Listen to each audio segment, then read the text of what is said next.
तो बच्चों आज का हमारा टॉपिक है टेंस। टेंस हमारे तीन प्रकार के होते हैं।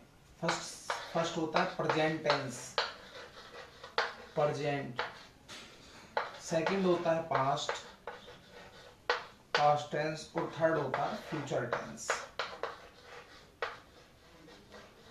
टेंस हमारे तीन प्रकार के होते हैं। There are three kinds of tense. सबसे पहले प्रेजेंट, सेकंड पर पास्ट और थर्ड हमारा फ्यूचर। प्रेजेंट मीन्स होता है वर्तमान काल, पास्ट मीन्स होता है भूतकाल और फ्यूचर मीन्स होता है भविष्य काल। तो स्टूडेंट्स, पहला है प्रेजेंट टेंस। इसकी चार काइंड होती हैं।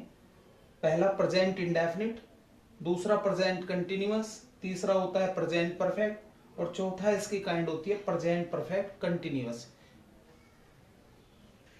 इसी प्रकार बच्चों पास्ट की भी चार काइंड होती है। पहली पास्ट इंडेफिनिट, सेकंड होती है पास्ट कंटिन्यूअस, थर्ड होती है पास्ट परफेक्ट और फोर्थ होती है पास्ट परफेक्ट कंटिन्यूअस। इसी प्रकार स्टूडेंट्स फ्यूचर की भी चार काइंड होती है। First future indefinite, second future continuous, third future perfect और फोर्थ होता है फ्यूचर परफेक्ट कंटिन्यूअस। तो मैंने आपको बताया टेंस जो होते हैं वो तीन प्रकार के होते हैं, प्रेजेंट, पास्ट, फ्यूचर। प्रत्येक टेंस की चार काइंड होती है। फॉर एग्जाम्पल जैसे प्रेजेंट, प्रेजेंट की चार काइंड होती है, present indefinite, present continuous, present perfect continuous. इसी प्रकार से पास्ट की भी चार काइंड होती है students, past indefinite, past continuous, past perfect continuous. और इसी प्रकार से फ्यूचर की भी चार काइंड होती है, future indefinite, future continuous, future perfect continuous. तो सबसे पहले हम प्रेजेंट इंडेफिनिट टेंस पढ़ेंगे बच्चों। एफर्मेटिव सेंटेंस को पढ़ते हैं। सबसे पहले आता है सब्जेक्ट, उसके बाद आता है वर्ब की फर्स्ट फॉर्म अपॉन वर्ब की फर्स्ट फॉर्म में एस, फिर उसके बाद ऑब्जेक्ट का प्रयोग करते हैं। स्टूडेंट्स आपको पता होना चाहिए वर्ब से पहले आता है सब्जेक्ट, वर्ब से पहले आता है सब्जेक्ट और वर्ब के बाद आता है ऑब्जेक्ट। तो देख लेते हैं कुछ rule. I, we, you, they, plural के साथ हम वर्ब की फर्स्ट फॉर्म का प्रयोग करते हैं। ही, सी, सिंगुलर के साथ हम वर्ब की फर्स्ट फॉर्म में एस का प्रयोग करते हैं। आप देखेंगे एक नोट पॉइंट, वर्ब के साथ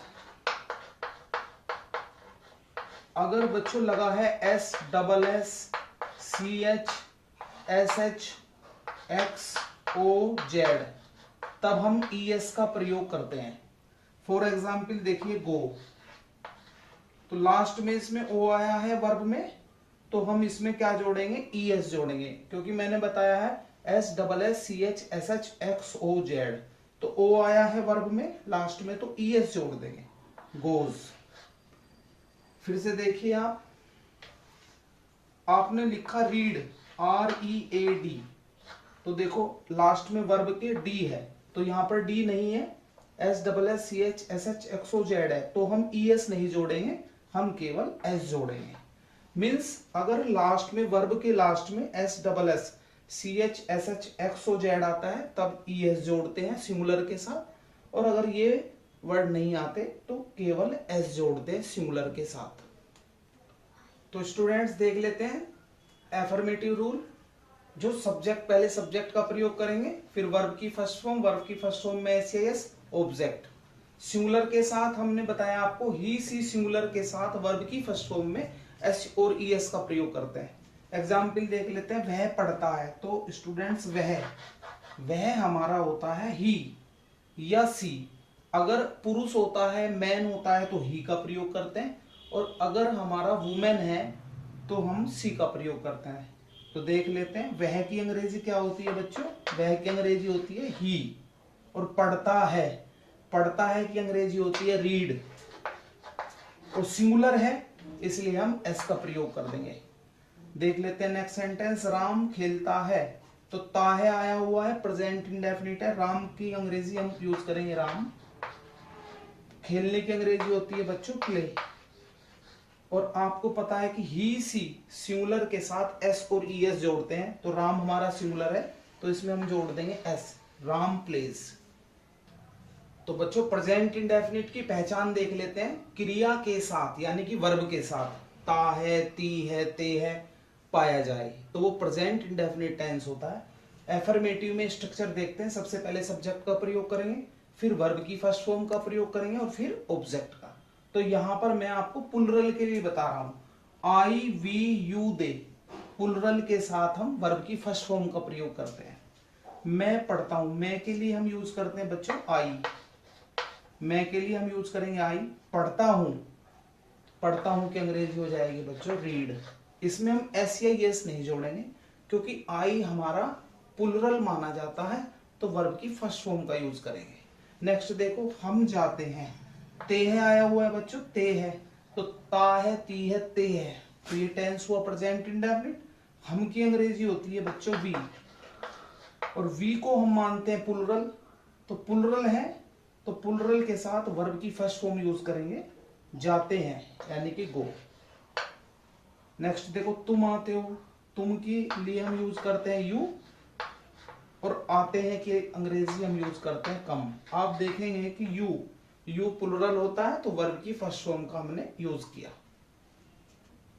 तो बच्चों अब हम प्रेजेंट इंडेफिनिट की पहचान जान लेते हैं। क्रिया के साथ ता है, ती है, ते है पाया जाए, ये प्रेजेंट इंडेफिनिट होता है। इसका निगेटिव सेंटेंस देखते हैं। सबसे पहले सब्जेक्ट का यूज करेंगे, फिर डज नॉट और डू नॉट, वर्ब की first form plus object. He she singular के साथ हम डज का प्रयोग करते हैं, I we you they plural के साथ हम डू का प्रयोग करते हैं और वर्ब की फर्स्ट फॉर्म का यूज करते हैं। फॉर एग्जाम्पल देखिए, वह के लिए हम यूज करते हैं बच्चों ही सिंगुलर है, सिंगुलर के साथ डज नॉट, डज का प्रयोग करेंगे, डज। नहीं के लिए हम नोट का प्रयोग करेंगे, और पढ़ने के लिए हम रीड, तो ये हो जाएगा he does not read. Next देखेंगे, हम के लिए हम यूज करते हैं वी, और वी होता है हमारा प्लुरल, तो आई वी यू दे के साथ हम यूज करेंगे डू, तो वी डू। नहीं के लिए हम यूज करेंगे नोट, खेलने के लिए हम यूज करेंगे प्ले, तो ये हो जाएगा हमारा वी डू नॉट प्ले। तो बच्चों इंटेरोगेटिव दो प्रकार के होते हैं, एक इंटेरोगेटिव फर्स्ट और एक होता है इंटेरोगेटिव सेकंड। प्रेजेंट इंडेफिनिट की पहचान की बात करें तो क्रिया के साथ ता है, ती है, ते है पाया जाए।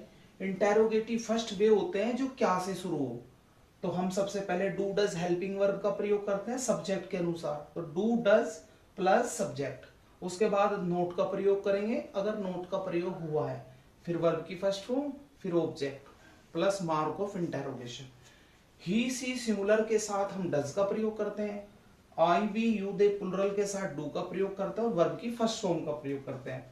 देखिए, वह के लिए हम यूज करेंगे ही, वह के लिए हम यूज करेंगे ही, तो आप जानते हैं ही क्या होता है, ही सी सिंगुलर के साथ डज का प्रयोग होगा, तो ही के लिए हम जो है डज का प्रयोग करेंगे। तो यहां पर ही आया है, तो यहां पर क्या की अंग्रेजी डज आ जाएगी, यहां पर क्या की अंग्रेजी डज आ जाएगी क्योंकि हमारा सब्जेक्ट ही है, ही के साथ हम डज का प्रयोग करते हैं, तो क्या की अंग्रेजी डज हो जाएगी, ये हमारी हेल्पिंग वर्ब है। फिर वह की अंग्रेजी ही का प्रयोग करेंगे, फिर हम नहीं की अंग्रेजी नोट का प्रयोग करेंगे, और पढ़ने को हम बोलेंगे रीड। चलते नेक्स्ट सेंटेंस पर, क्या तुम नहीं खेलते हो, ते है आया हुआ है बच्चों, ता है, ती है, ते है, प्रेजेंट इंडेफिनिट हुआ, तो हम पहले देख लेते हैं, तुम के लिए हम यूज करते हैं यू। अब आप देखिए लिस्ट में आई वी यू के साथ हम डू का प्रयोग करते हैं, तब हम इस क्या के लिए डू का प्रयोग कर देंगे, क्या के लिए हम डू का प्रयोग करेंगे क्योंकि हमारा सब्जेक्ट है यू, और यू के साथ हम हेल्पिंग वर्ब डू का प्रयोग कर देंगे, तो ये जो डू है ये क्या की अंग्रेजी हो जाएगी बच्चों, तो डू प्लस यू। फिर नहीं के लिए हम यूज करते हैं नोट, और खेलने को बोलेंगे हम प्ले। तो ये थे हमारे इंटेरोगेटिव फर्स्ट। तो बच्चों जान लेते हैं पहचान। प्रेजेंट इंडेफिनिट की पहचान होते है क्रिया के साथ ता है, ती है, ते है पाया जाए। तो हम बात कर रहे थे इंटेरोगेटिव फर्स्ट की, लेकिन अब हम बात करेंगे बच्चों इंटेरोगेटिव सेकंड की। इंटेरोगेटिव सेकंड की बात करेंगे। इंटेरोगेटिव सेकंड वे होते हैं जिनमें सेंटेंस में प्रश्नवाचक शब्द दिया हो, जैसे वाई मीन्स होता है क्यों, वोट मीन्स होता है क्या, वेयर मीन्स होता है कहाँ, वेन मीन्स होता है कब, हाउ मीन्स होता है कैसे। तो ये हमारे प्रश्नवाचक शब्द होते हैं, तो हम इनके लिए सबसे पहले क्वेश्चन वर्ड का यूज करेंगे, फिर उसके बाद हेल्पिंग डू या डज का प्रयोग करेंगे, फिर सब्जेक्ट, फिर नोट, वर्ब की first form, object, mark of interrogation. He she singular के साथ डज का प्रयोग करते हैं, I we you they plural के साथ डू का प्रयोग करते हैं, वर्ब की फर्स्ट फॉर्म का प्रयोग करते हैं। देखिए सेंटेंस में देखो क्यों, तो क्यों हमारा ये प्रश्नवाचक शब्द है, क्यों के लिए हम यूज करेंगे वाई, क्यों के लिए हमने वाई का प्रयोग किया, तो ये हमारा क्वेश्चन वर्ड हो गया बच्चों। उसके बाद हम डू या डज का प्रयोग करेंगे। डू या डज का प्रयोग हमारा सब्जेक्ट पर डिपेंड करता है, तो हम पहले सब्जेक्ट देखेंगे। यहाँ पर सब्जेक्ट आया वह, तो वह के लिए हम यूज करते हैं ही, वह के लिए हम यूज करेंगे ही। तो ही हमारा क्या होता है, ही हमारा होता है सिंगुलर, ही सी सिंगुलर होते हैं, तो डज का प्रयोग करेंगे, तो यहाँ पर आ जाएगा डज। तो सबसे पहले हमने क्वेश्चन वर्ड यूज किया वाई, फिर डज, फिर ही। नहीं के लिए नोट का यूज कर देंगे, पढ़ने के लिए हम यूज करेंगे रीड। देख लेते हैं क्यों, क्यों आया हुआ है, क्यों की अंग्रेजी हम क्या यूज करेंगे वाई, क्वेश्चन वर्ड हुआ। फिर डू या डज में से आप यूज करेंगे, तो आपने यहाँ पे डू यूज किया, तो वाई डू। फिर तुम के लिए आपने यूज किया यू, नहीं के लिए नोट, और जाने के लिए हमने यूज किया गो। देखिए सबसे पहले आपने क्वेश्चन वर्ड यूज किया बच्चों, उसके बाद आप डू का यूज कर रहे हैं। डू का इसलिए यूज कर रहे हैं क्योंकि तुम की अंग्रेजी होती है यू, और यू के साथ आता है डू। ऊपर वाले सेंटेंस में ही आया हुआ है, तो ही के साथ डज आता है। तो इस प्रकार से ये थे इंटेरोगेटिव सेकंड। आई होप आपको समझ में आया होगा। मेरे चैनल को सब्सक्राइब कीजिए। जय हिंद, जय भारत।